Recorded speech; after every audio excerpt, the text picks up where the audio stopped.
क्या आपने कहीं इतने गहरे गड्ढे के बारे में सुना या देखा है? क्या आप इस प्यारी सी जेलीफिश की असलियत से रूबरू हैं? या फिर क्या आपने किसी ऐसे इंसान के बारे में सुना है जिसने एक मगरमच्छ को पाला हो?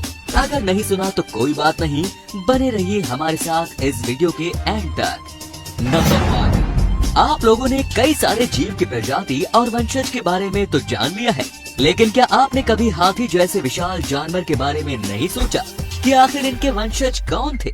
कुछ 10,000 सालों पहले इस धरती पर एक विशाल जीव राज किया करते थे, जिन्हें हम आज मैमथ के नाम से जानते हैं, और इन्हें ही आज के मौजूद हाथियों का वंशज भी माना जाता है। लेकिन आज के हाथियों के मुकाबले मैमथ के शरीर पर बहुत ज्यादा बाल हुआ करते थे, और जहाँ तक बात रही दांतों की, तो वो भी आज के हाथियों के मुकाबले बहुत बड़े होते थे। ये जीव अक्सर साउथ अमेरिका और साइबेरिया जैसे देशों में पाए जाते थे। ये मैमथ 13 से 15 फीट तक बड़े हो सकते थे और इनका वजन 7 टन तक का हो सकता था, और इनके बाल 3 फीट लंबे हुआ करते थे।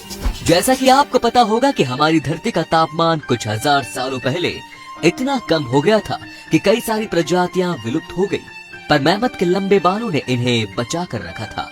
इंसानों द्वारा किए गए शिकार की वजह से ये विलुप्त हो गए, लेकिन ऐसा दावा किया जाता है कि रेंगलर आइलैंड पर आज भी इनकी कुछ प्रजातियां मौजूद हैं। नंबर 4, आमतौर पर हम या आप पालतू जानवर के लिए एक प्यारी सी बिल्ली या एक डॉगी पेट के बारे में ही सोचेंगे, लेकिन जापान का ये इंसान नोबुमुत्सु मुराबायाशी, जिसकी उम्र तकरीबन 65 साल की थी, इसने पालतू जानवर के नाम पर एक 6 फुट 8 इंच लंबा क्रोकोडाइल का बच्चा पाला, जो कि वजन के मामले में 46 किलो का था। जापान के लोग मुराबायाशी और उसके प्यारे पालतू जानवर को हिरोशिमा शहर के रास्तों पर अक्सर देखा करते थे। केमन मुराबायाशी और उसके पत्नी के साथ रहता था और बड़े मजे से पूरे घर में दिन भर घूमता था।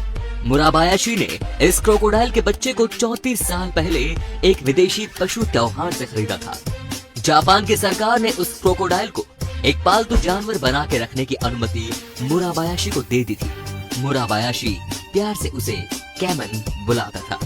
कैमन के साथ उसका संबंध कुछ ऐसा था कि वो हर रोज उसके दांत साफ किया करता था और हर दिन अपने साथ हिरोशिमा के रास्तों पर टहलाता था, और इन सब की वजह से वो छोटे टीवी शोज में भी आने लगा था, और देखते ही देखते वो एक छोटा मोटा सेलिब्रिटी बन गया। कैमन के पास उसका खुद का बड़ा सा बाथ टब भी था नहाने के लिए, और बेचारे मुराबायाशी को अपने घर के दरवाजे हर साल बदलवाने पड़ते थे, क्योंकि उनके भारी पालतू जानवर के चलने से वो कमजोर या टूटने की कगार पर आ पहुंचते थे। नंबर 3, आपने ये तो सुना ही होगा कि खूबसूरत चीजें अक्सर धोखा दे जाती हैं। ऐसा मैं इसलिए कह रहा हूँ क्योंकि आप सबने इंटरनेट पर जेलीफिश की खूबसूरती तो देखी ही होगी, लेकिन इसके जहरीलेपन के बारे में तो शायद ही सुना होगा आपने। दरअसल एशिया और ऑस्ट्रेलिया के समुद्र में पाई जाने वाली ये बॉक्स जेलीफिश एक पारदर्शी मछली है।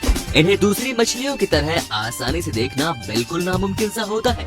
ये मछली नेमेटोसिस्ट नाम के खतरनाक जहर को पैदा करती है, और इंसानों पर इस जहर का असर कुछ इस तरह होता है कि उनका दिल काम करना बंद कर देता है और धड़कनें रुक जाती हैं। अगर गलती से ये जेलीफिश किसी इंसान को काट ले तो उतने दूर की चमड़ी में चुभन और काफी जलन सी होने लगती है। आप ये जानकर हैरान रह जाएंगे कि इस जेलीफिश को 2 मिनट में 50 इंसानों को मौत की घाट उतारने में भी कोई परेशानी नहीं होगी। अगर आप इस जेलीफिश के जहरीलेपन के बारे में पहले नहीं जानते थे तो इस वीडियो को लाइक जरूर कीजिए दोस्तों। अंत में है नंबर 1, ऐसे बहुत कम ही लोग होते हैं जो अपनी जिंदगी में कई सारी हार देखने के बाद भी हिम्मत नहीं हारते और आगे कामयाबी की ओर अपनी मेहनत जारी रखते हैं। 1858 में कुछ कैदियों ने पानी की तलाश में खुद अपने हाथों से गड्ढा खोदना चालू कर दिया, और 2 साल की मेहनत के बाद भी उन्हें पानी नसीब नहीं हुआ। लेकिन उन कैदियों ने हार न मानकर फिर से अलग अलग चारों दिशाओं में खुदाई करना शुरू कर दिया, लेकिन बदकिस्मती से उन्हें तब भी पानी नसीब नहीं हुआ। फिर भी उन्होंने हार नहीं मानी और उन चारों में से किसी एक माइन को फिर से खोदना शुरू कर दिया, और आखिरकार 1 साल और खोदने के बाद उन्हें पानी मिल ही गया, और आज के समय से गड्ढा हाथ से खोदा जाने वाला सबसे गहरा गड्ढा माना जाता है। तो आज के लिए बस इतना ही दोस्तों, मिलते हैं अगले वीडियो में कुछ और होश उड़ा देने वाले फैक्ट्स के साथ। धन्यवाद।